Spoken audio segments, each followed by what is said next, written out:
the Lobo and Rebel football teams look to net wins before the bye week. Who stepped up and made an impact?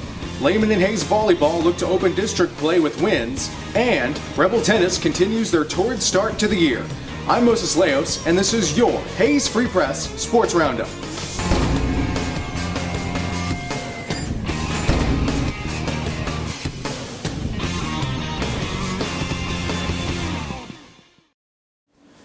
Let's dive right into football, where Lehman and Hayes were finishing the non-district schedule this last week.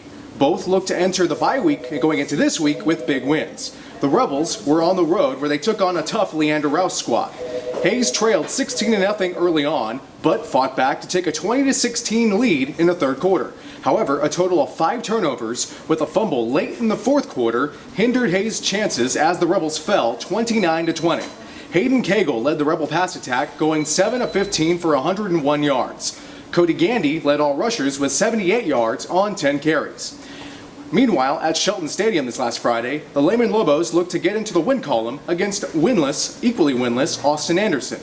After a scoreless first quarter, Lehman put up 14 points before halftime, with quarterback Jeremy Schilleb tossing a 51-yard touchdown pass to John Herrera, followed by a 19-yard touchdown pass to wide receiver Kelton Powell. The Lobos finally distanced themselves in the fourth quarter, as Paul Brown rushed for a touchdown to give Lehman a 20-0 lead. Anderson did get on the board late to break up the shutout, but Lehman prevailed 20-8, notching their first win of the season. Jeremy Schilleb went 7 of 14 for 102 yards and 2 touchdowns, while Paul Matthews led the rushing attack with 61 yards. Both teams now head into the bye week with the big Lehman-Hayes rivalry game looming on September 27th.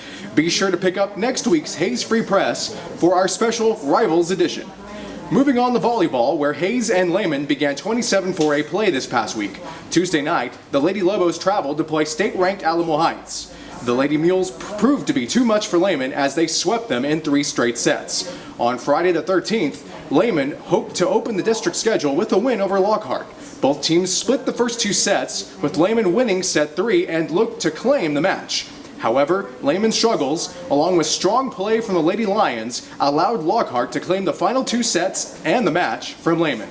Aaliyah Eskridge for the Lobos led the way with 8 kills and 16 assists. At Hayes, the Lady Rebels hosted Lockhart on Tuesday night. They defeated the Lady Lions in 3 straight sets. Shannon Park led the way for the Lady Rebels with 10 kills, while Catherine Riston had 23 assists. This last Friday, the 13th, Hayes opened their district season with Bernie Champion, one of the favorites to win 27-4A. Hayes and Champion split the opening 2 sets of that match, but the Lady Chargers prevailed over the final 2 sets to win the match. Going into next week, Hayes has a district mark of 1-1, and Lehman's district mark stands at 0-2. Hayes hosts Alamo Heights this next Friday, while Lehman travels to play Schertz Clements. We finish this week with tennis, as Hayes continues their hot start to their season. Last Tuesday, Hayes defeated Austin Aikens 11-2, and then Saturday they followed that up by defeating Dripping Springs 10-8. Hayes improves their record to 5-0, and they'll begin district play against Lehman on September 24th. Finally, we at the Hayes Free Press would like to amend a mistake we had in last week's roundup. We incorrectly reported Paul Brown as scoring a touchdown against Elgin in Lehman's football game against Elgin a couple of weeks ago.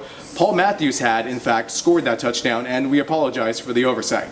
For an in-depth look at both football stories, Hayes and Lehman's Friday night games, and Rebel Tennis's 5-0 start, be sure to pick up this week's edition of the Hayes Free Press. You can also view the stories online at www.hayesfreepress.com. Like us on Facebook and follow us on Twitter. For the Sports Roundup, I'm Moses Leos.